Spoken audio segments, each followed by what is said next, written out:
Hello everyone, welcome back to the channel. Hope you're well. Thank you for joining me again. You know, we had the VE Day celebrations yesterday and I didn't comment too much on them. Granted, I've seen all the pictures and everything today outside Downing Street and outside Buckingham Palace and the processions and everything else. There was a funny piece of footage which made my wife laugh quite a lot, to do with one of William and Kate's kids who looked absolutely bored out of their brains. It was quite funny the way they were like, ugh. But anyway, it's the media that I want to talk about today, and in particular Farage. What's going on? Now, I've seen a load of fuss made over comments that he came out with when he was sat there being interviewed by Tory boy Pierce and you know, the GB News crew, obviously Bev Turner as well. And I sat and thought, why does he keep doing this? And I wanted to talk about it and break it down just a little bit. Now, one of the biggest problems we have in this country, and I've spoken about this time and time again, is the mainstream media.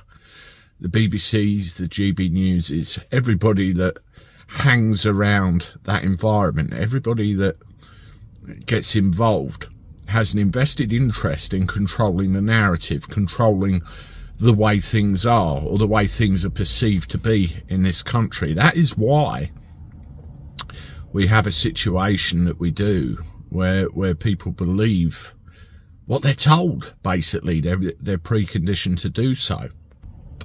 I'm going to give Farage a fair crack at the whip here, and I'm going to give him the benefit of the doubt, because I believe, on reflection, that this is the mainstream media really going into overdrive.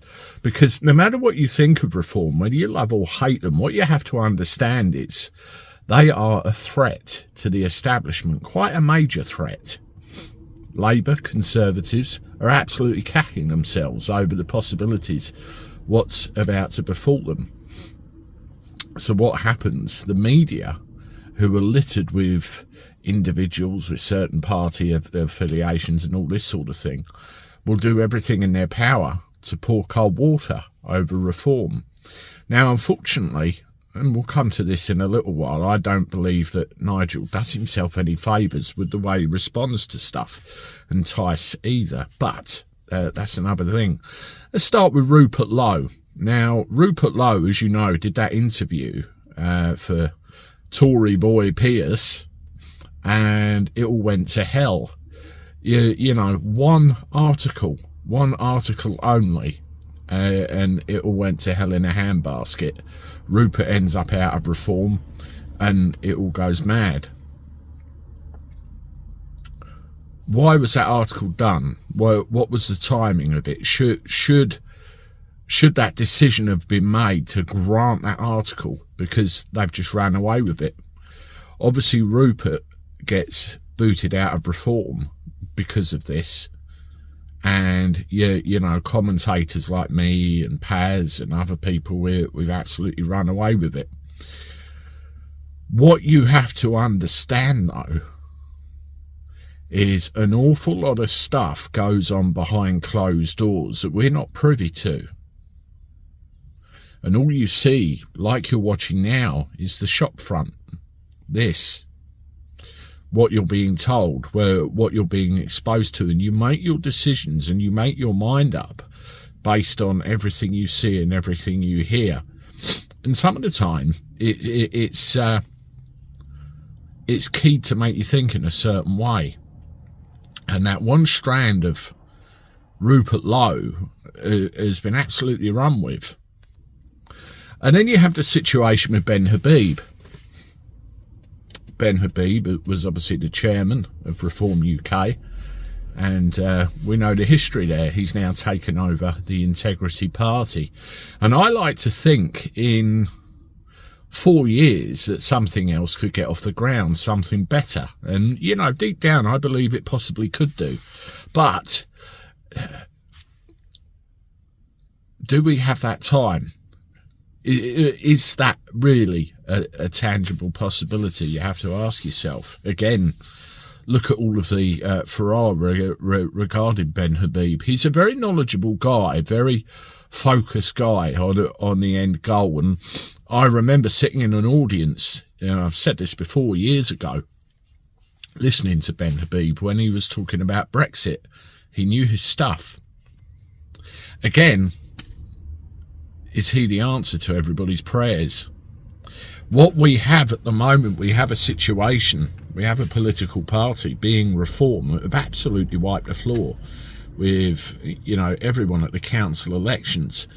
The thing is, all of these little graphs have come up saying, well, in the grand scheme of things, it's not that great. And they do little pie charts showing you the percentage of Labour council seats to, but at the end of the day, and I've seen it online when I ran a poll, how many councils weren't allowed to run elections. I think the route would have been a lot more, don't you? At the end of the day, they got the results they did for a very simple reason. We're fed up with the establishment, and people came out and voted reform in their droves. I know lifelong Labour supporters that did the same thing. Well, they're not perfect, they're not ideal by any stretch of the imagination, but you tell me what you think in the comments. Is it all we've got? You let me know. Now, let's come to the important one, Farage. Multiple times now, I've found myself annoyed by him because of things that he said in the mainstream media. There are certain chinks in his armour. Rupert Lowe, Ben Habib, UKIP to a certain extent, previous things that have been pulled up, Tommy Robinson. These are all chinks in his armour. And if you look at the way the mainstream behaves, and the way they go at it, they're exposing these chinks in his armour to great effect, creating an impression that everybody reacts to. Oh, the nasty reform, we're being played like fiddles, all of us. Let's talk about Tommy. Now, Tommy is in the situation he's in, and one of the things is he's being held under the Terrorism Act. We know this. We know the truth of it. We know what's going on. And for a party that's trying to get inroads into power to come out and support Tommy openly when they're trying to do what they want to do would be a complete disaster. Like it or not, I don't like it any more than any of you do, but that is the fact of the matter. Has anybody ever heard of the term proscription or proscribe? The Home Secretary has the power to prescribe anybody they like. And when I say body, I include political parties in that, as having links to terrorism. And could you imagine the effect that would have on a political party? So, just the excuse they need. Prescribing reform as having links to terrorism. What if reform came out and openly supported Tommy? What would the establishment do then? It's all power games. It's all power play. And it's all nasty business. And we've got to really take the media with a pinch of salt and think, right, what's going on here? Are they being disingenuous? So what I'm trying to say is think. Just think. Really think. And that's all I wanted to get across. Anyway, let me know what you think. Have a look at these videos. Hit the like button. Subscribe to the channel. I look forward to talking to you soon. Toodaloo.